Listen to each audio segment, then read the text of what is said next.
Hi, everyone. My name is Blake Cadwell. I'm the CEO at Soundly.com, and I'm joined here today by Dr. Amy Sarow. And today we're really excited to be talking about online hearing tests. I want to talk about whether they're accurate, the various types of online hearing tests that exist, and some things you should know as you're setting up to maybe take an online hearing test for the first time.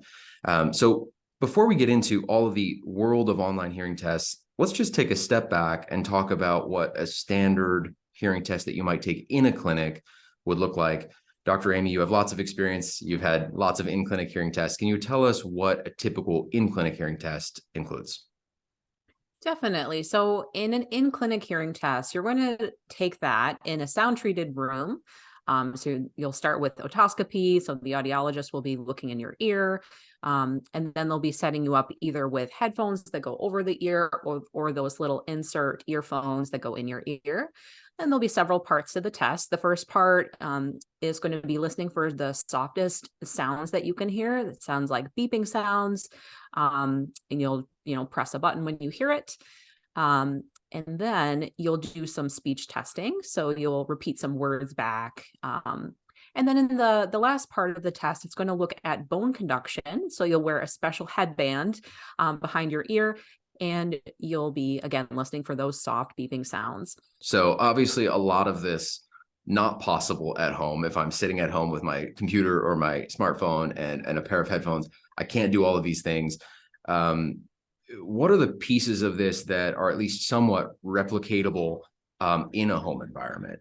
Which parts of a hearing test could you imagine? No one can look inside your ears. You probably can't do bone conduction, but which parts are folks able to reproduce to some degree? Yeah, so you could do a portion of the pure tone testing. Obviously you need to be following certain instructions so that you're having it as closely to calibrated as possible for there to be, somewhat accurate results. And then also the speech and noise testing, some of that would be replicable as well. Again, it would require certain criteria in order for that to be authentic, but those two pieces potentially could be replicable at home. Got it. Very helpful. So clearly some limitations as folks think about what an online hearing test can do for them. But I will say, as a hearing aid wearer and as someone who has hearing loss, I have found online hearing tests to be a helpful starting point as a screener or a baseline, just to sort of understand whether or not I might have hearing loss. So let's start talking about what some of the process someone might go through, how they might pick a good online hearing test. And maybe we'll just start with the setup. So if someone is at home and they're thinking about taking an online hearing test, what are some of the things they should do to set themselves up for success? So each online hearing test has a different method behind it, different way of doing things, and it's going to give you some instructions. It's important to follow those closely. So most hearing tests are going to tell you to find a quiet room, for example. So you want that to really be as quiet as possible so the screening can be as accurate as it can be. And then obviously, it may give you instructions about, in terms of headphones, what you'll want to do. Obviously, you want to put the left in the left ear, the right in the right ear, that sort of thing. So making sure that you're following those instructions closely, that's important. Yeah, that's great. I know most kind of high quality headphones you might have in your home, AirPods, Bose, Beats by Dre. Those are typically the higher quality headphones. And I know I've tried hearing tests with really low quality, like airplane headphones, typically not an accurate result. So it's good to get into a quiet environment. It's good to have a nice pair of headphones. They don't have to be, the nicest, but something reasonably good to get things started. So with that out of the way, let's talk about some examples of hearing tests. And I'll give my perspective. I think, in the world of online hearing tests, and I have taken probably 20 plus online hearing tests at this point, there are really three big categories that you could choose from. The first is a frequency test, which is going to play a low frequency all the way up to a high frequency. And at some point, you're going to stop hearing it. Often these tests will give you sort of an age. They'll tell you how old your ears are. Then there's a pure tone test, which plays a series of beeps, similar to what Dr. Amy was describing that might happen in the booth, and you'll pick the softest sound. And then the last is speech and noise, where something background noise will be played, and then you're trying to decipher words or numbers that are being spoken into that background noise. So let's start with the the novel example first, the frequency test. I feel like this one goes viral online every few years. Someone shares it, and the question is, how old are your ears? So we'll play an example of this test. So you have a sense for what we're talking about, and then we'll talk about what this test really is measuring. All right, so Dr. Amy, tell us what we're seeing with a frequency hearing test like this, where the sound starts low and then it goes all the way to high. Is this age accurate, and what is this really measuring? So it's not going to truly be age accurate because there are parts of hearing that change as we grow older. Typically, that is going to be the high frequencies. And that's because of the way that the cochlea is shaped. So if you think about when you enter a room, the area of the carpet that gets the most wear is by the entrance. The cochlea has high frequency sensory hair cells located right at that entrance of the cochlea.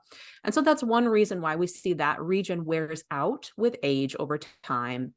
And so to some degree, that would be, accurate in that test if you're not hearing those high frequency sounds. But there is no correlation between, if you can't hear this pitch, that one with a specific age. That's going to be dependent on a person's genetics, environment, specific history. And there are also hearing loss is not just one thing. You can have, a different shape or configuration to your hearing loss. So the simple answer is no, this would not be correct. Yeah, that makes sense. I know for myself, I have a cookie bite hearing loss, which literally looks like a cookie bite. It goes down in the middle and it's up on the high side and up on the low side. And so, this test is fairly inaccurate for me because I hear high frequencies very well, but I hear in the middle quite poorly. So this is probably the most rudimentary and maybe even gimmicky type of test that there is. The next type of test that you see a lot, and this one I think is a bit more reputable, is a pure tone test. And so a pure tone test typically is going to play through your headphones a series of beeps, and you'll choose the quietest version of that beep that you can hear. At the point where you stop hearing, the test will kind of register that as a point, and then eventually you get this kind of hearing chart. And this looks a lot like what you might see at an audiologist through an audiogram. So Dr. Amy, can you talk to us a little bit about, I guess, first of all, what a pure tone test is looking at, and then, sort of how someone might read an audiogram like this, where it's going kind of from left to right and up and down. Yeah, so with a pure tone test, we're looking to see what the softest sound you can hear there is at each frequency. And on a true audiogram, you're going to see that mark on the audiogram for left or right ear as representative of what you can hear just barely 50% of the time. So anything on that graph that's at that point or below it would be audible. Anything above that would not be audible. The reason that we test that way is because that is what our normative data is based off of. And so that's why we represent it in that way. Yeah, and so I guess just as you're, if someone's looking at this chart, it's helpful to know that on the left side is the deepest kind of more bassy tones, and then on the far right side is the highest frequency sound. So if you have a slope downwards, that means you're missing high frequency sounds, and maybe you're hearing a little bit better on deeper frequencies or lower frequencies. So that's how you look at a pure tone online hearing test. And then the final group of hearing tests are speech and noise tests. And typically the way these will work is they'll play some speech with background noise kind of laid over the top of it. And we'll play a quick example of that. Door. Height. So Dr. Amy, can you tell us how this process compares to pure tone, and what is this really looking at and measuring a speech and noise test? So looking at a speech and noise test is useful to get an understanding of, how you do in those noisy settings where some people, perhaps they have normal hearing or a mild hearing loss, but they really struggle in noise. So this is some evidence that can demonstrate, their difficulty there. And so while it is a useful metric, it's not something that I could, for example, use to fit a hearing aid or say more about what I might recommend for you. And so for that reason, it is useful to do that type of testing, but it's probably not going to be the most useful metric to look at. Yeah, it seems like it's more, Yeah, it seems like it's more of a status check. It might give you a sense of whether you have a problem, but it's not going to tell you a whole lot more. And so I guess with that in mind, we've talked about 3 different kinds of hearing tests. Dr. Amy, if someone is going to take an online hearing test, which type do you recommend that they choose between these 3?